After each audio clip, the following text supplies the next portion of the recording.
Welcome back to another episode of Startups for the Rest of Us. I am your host, Rob Walling. In this episode, I'm going to talk about the 8 levels of platform risk, as well as the 3 factors that contribute to platform risk.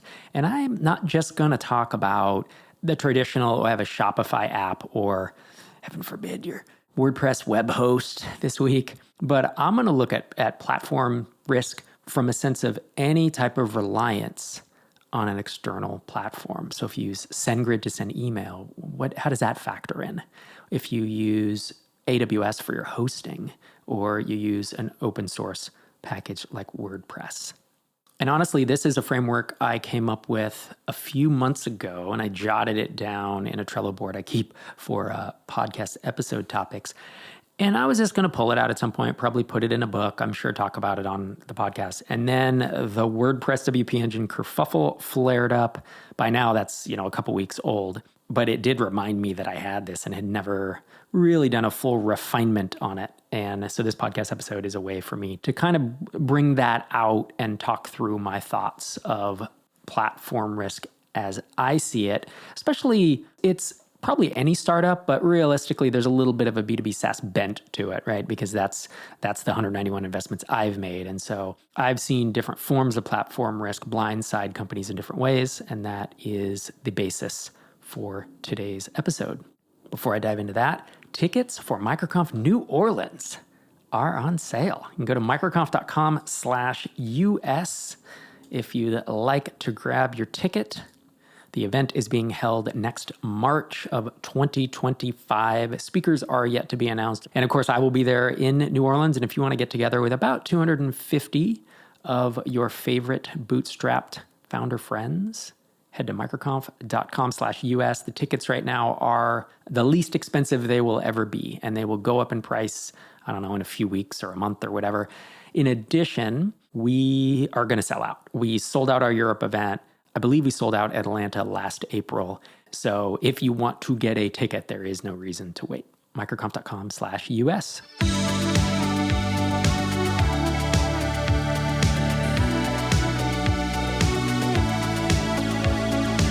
Let's dive into platform risk.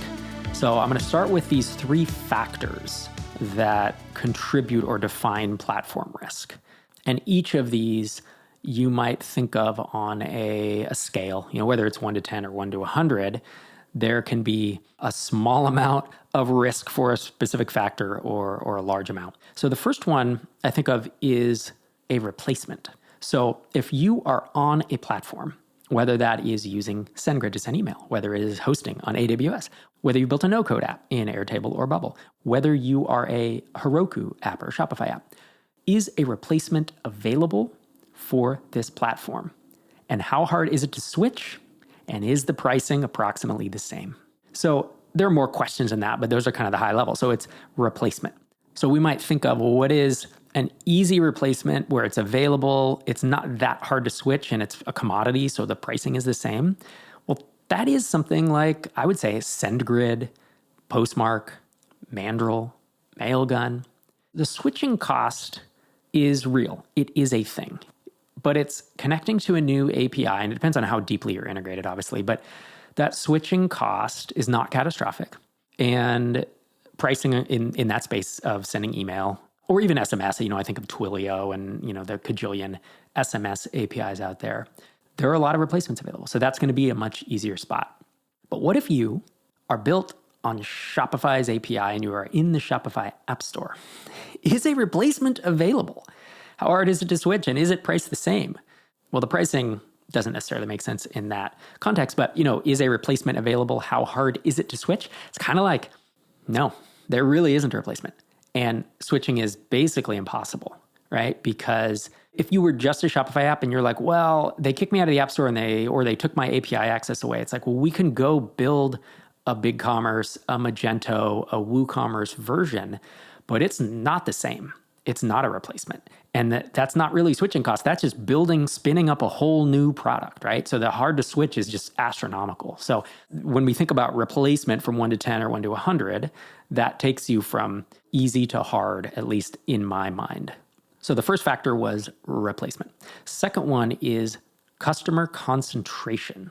And the question here is, are the majority of your customers on this platform?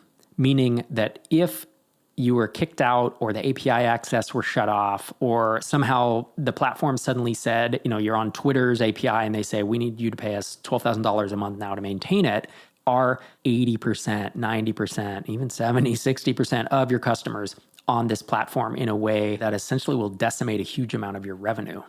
Now, what's interesting is this is separate from the third factor, which is, I'm saying, lead flow or customer flow. That's on an ongoing basis, receiving new customers, say from an app store listing or a marketplace listing. And that's different. It's related, but it's different than customer concentration. Because in theory, I could go build a Twitter client. I could be getting zero lead flow from Twitter, but 100% of my customers could be concentrated on Twitter or on Facebook's API. Again, if I'm an app that like Postpone, for example, that helps you post to Reddit, Instagram, Facebook, Twitter, and all those. Grant, he's a Tiny Seed founder, started Postpone, and it was just for Reddit. And so when we funded him, we said, your customer concentration is basically 100% Reddit. We think you should diversify into other platforms. And he was already on board with that. So now he has a little more diversity, across the different platforms. Now, great example with Postpone. Does Postpone receive any lead flow from being in a Reddit app marketplace? No. So you can have concentration and you can have the risk of that concentration without the lead flow. And you can have the lead flow. I guess in theory, you could have, let's say I was on 4 platforms. I was like Shopify, BigCommerce, WooCommerce, and Magento. And I had, 90% of my customers on Shopify and, only 10% across the other 3. But let's say the other 3 were sending me a lot of leads because I just branched into them. And usually this is not the case. Usually actually branching into other platforms is a lot harder than you think. I've seen Tiny Seed companies and non-Tiny Seed companies try to do it. And it can work, but in the majority of cases I've seen, it hasn't worked. So the example there, though, was to say you could have lead flow in those 3 smaller non-Shopify apps, but not very much customer concentration because you're kind of still early, right? So these 3 of is there a replacement, customer concentration, and lead flow are the 3 factors that I think of when I try to rank order these levels of platform risk. Okay, so now that I've defined these 3 factors, the contributing factors of platform risk, I want to walk through the 8 levels of platform risk. And I will talk through the contributing factors and how they relate to each of them. Interesting data point. As of a week or 2 ago, I had 7 levels of platform risk. And the WordPress WP Engine kerfuffle basically begged the question of, well, let's say you are built on WordPress. What's the platform risk of that, right? And there's different things. WP Engine uses WordPress and they're a web host. But what if you had a B2B SaaS company that was built on WordPress as the core? So it was kind of a no-code thing hacked together with plugins. Like that's it's a related but a different question. And so I added that as another layer. The answer, of course, is always, well, it depends a lot on the specifics of how you rank these. All of these are valid levels. It's just, comparing being built on WordPress versus being hosted on AWS. I have ordered those in a certain way, and I think in different situations they could be swapped a little bit. But to me, this list is directionally correct, and it takes those 3 factors and applies it to a bunch of different scenarios that I'll give examples of. So moving from least amount of platform risk, what I consider the least amount, up to the most amount of platform risk. Basically, where you have the most exposure and the most risk of your business being killed. And so I'm going to go 1 through 8, again, where 1 is the lowest, 8 is the highest, the most dangerous. Level 1 is almost no platform risk. It is where you own your own server in a cage with redundant power. You run your own SMTP servers to send emails. The platform risk here is any development language you use, right? Plus your internet service. I mean, basically, you are not reliant on a host. You're not reliant on anything to send email. You're not built in no code. I guess and your risk there is where are you getting leads from? And where's do you have customer concentration and where you're getting leads from? And in this case, I'm assuming there's just almost none, right? You have this great variety of leads coming from all over the place, and there's no customer concentration in terms of them being reliant on an external API. So this it's so unrealistic. I just kind of want to skip by it because none of us are going to do that, right? The second level of platform risk, I think of it as you being reliant on a platform that is a relative commodity and it's easy to switch away from. Again, relatively easy. I know we could make an argument. I'm going to say SendGrid and Twilio, right? An SMS provider, email provider. Those are commoditized and they are relatively easy to switch. There's no lead flow. There's no customer concentration, right? It truly is just a replacement decision. And one might say, well, SendGrid integration will take you months to migrate away from. Usually that's not the case. Usually it's a couple of weeks. I believe we did this with Drip because we had 3 or 4 different email providers that we were using that were APIs that sent emails. And it would take us a matter of weeks to switch, and we were sending hundreds of millions of emails a month. So again, this is why it's probably the most realistic one that a lot of us are exposed to. And this is where it always bothers me. You know, I'll be on X Twitter and someone will say, oh man, you build on Airtable or Bubble and, there's platform risk. And some smart aleck comes in and says, oh yeah, well, you host on AWS and that's a platform. And like you send emails through SendGrid. And so that's also a platform and you have risk too. And it's like, but they're not the same. And that's the point of this list, is to have them in order of increasing risk or exposure.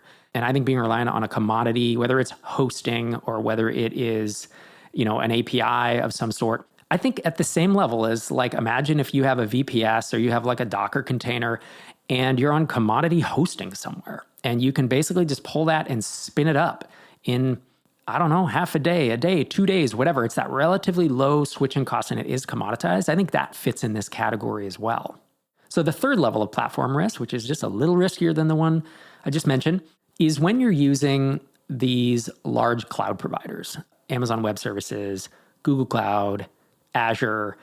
This is where you still don't have customer concentration or lead flow. That's irrelevant, right? Obviously, those are more dangerous. And so those are in the higher levels of platform risk.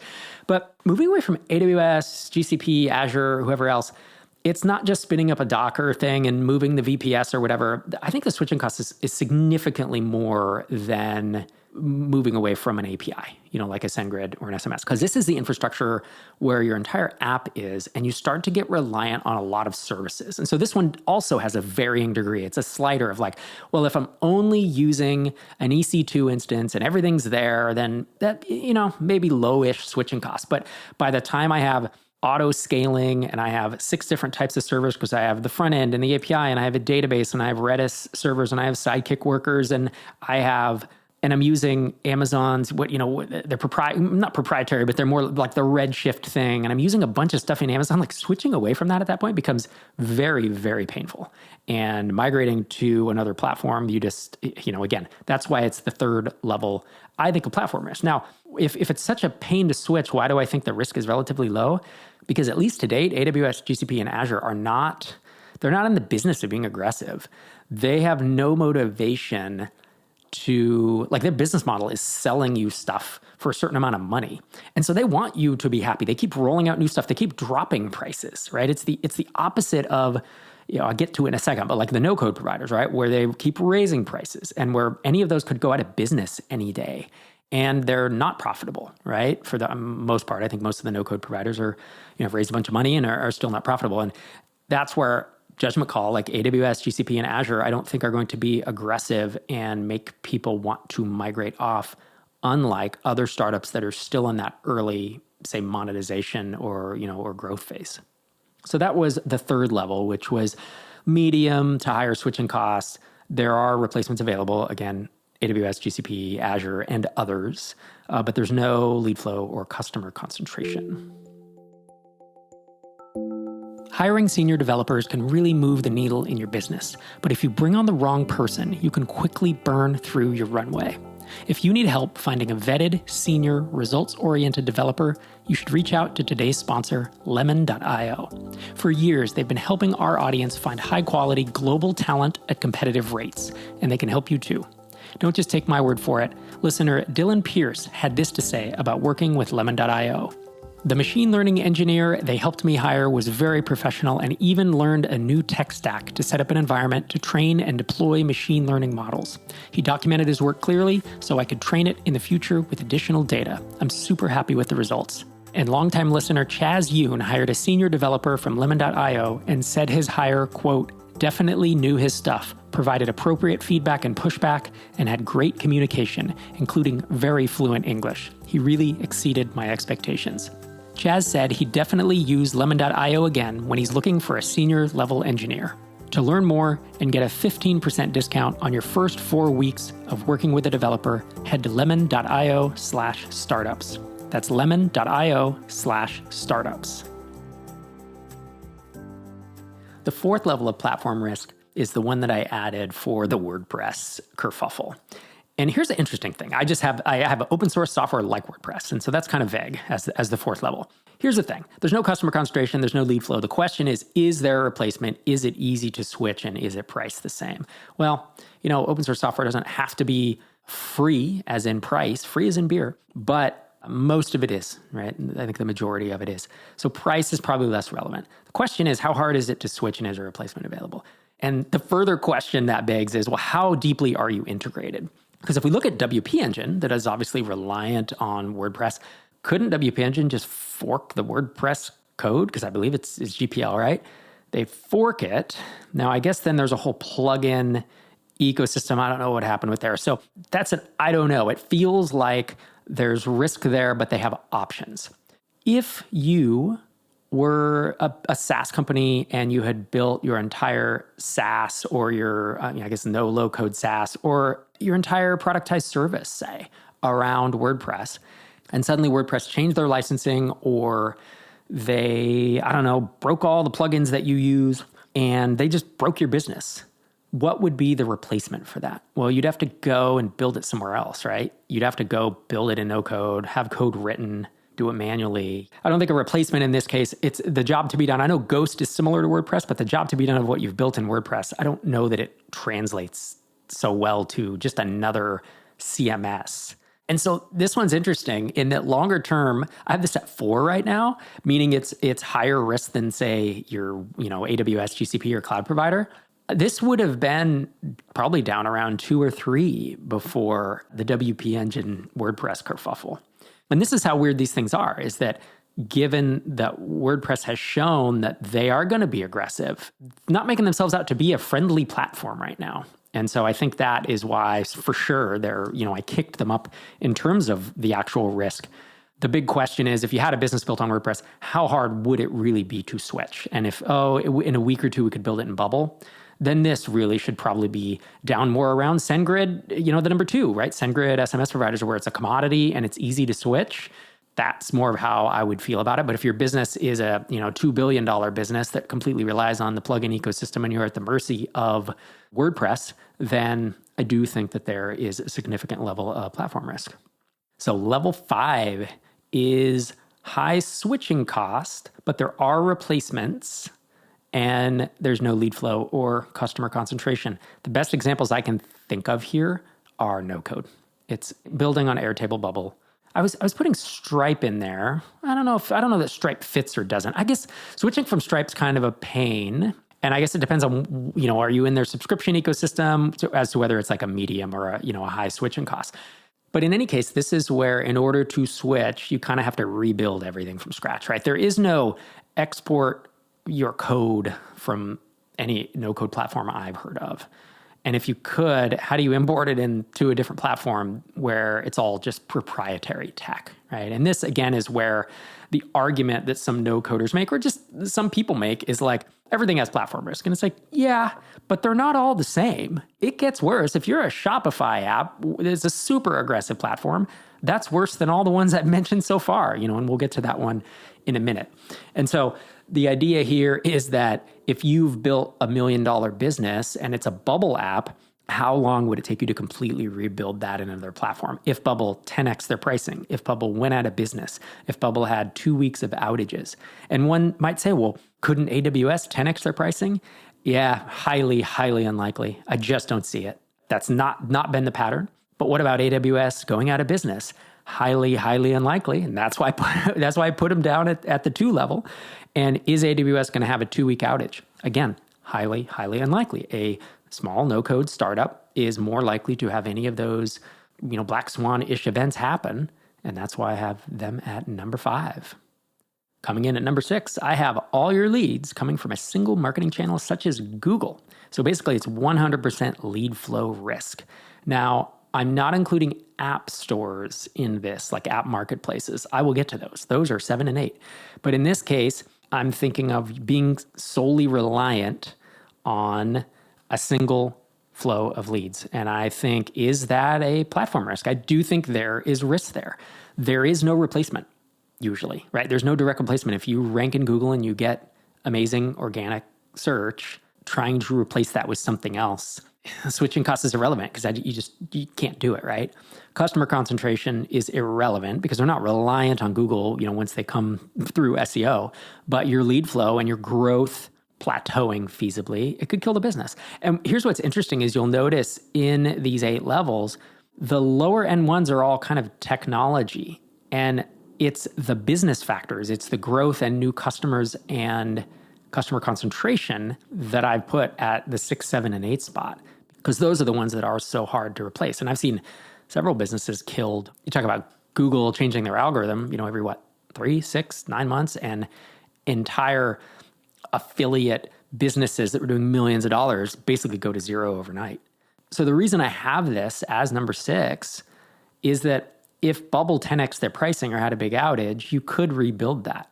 And if you're hosted on AWS or using SendGrid or using WordPress, you can rebuild it. The risks are there, but they're lower than if you lose Google where there is no replacement and you lose all your organic rankings.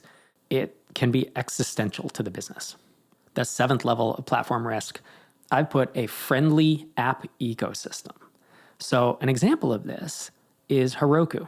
Like Heroku apps in general thrive. Heroku has not, at least to date, and this could change, but they have not screwed their developers, unlike number 8 level of platform risk or aggressive platforms. But Heroku is one example. I'm sure there are many, many others. In fact, we have a list of, I think, 80 SaaS marketplaces, and it's microconf.com/latest/SaaS-marketplaces. We link it up in the show notes, but there's Salesforce App Exchange, Zoho Marketplace, HubSpot App Marketplace, Pipedrive, Less Annoying CRM, Microsoft App Store, Slack App Directory, on and on and on. There are 80 of them. I won't read them here.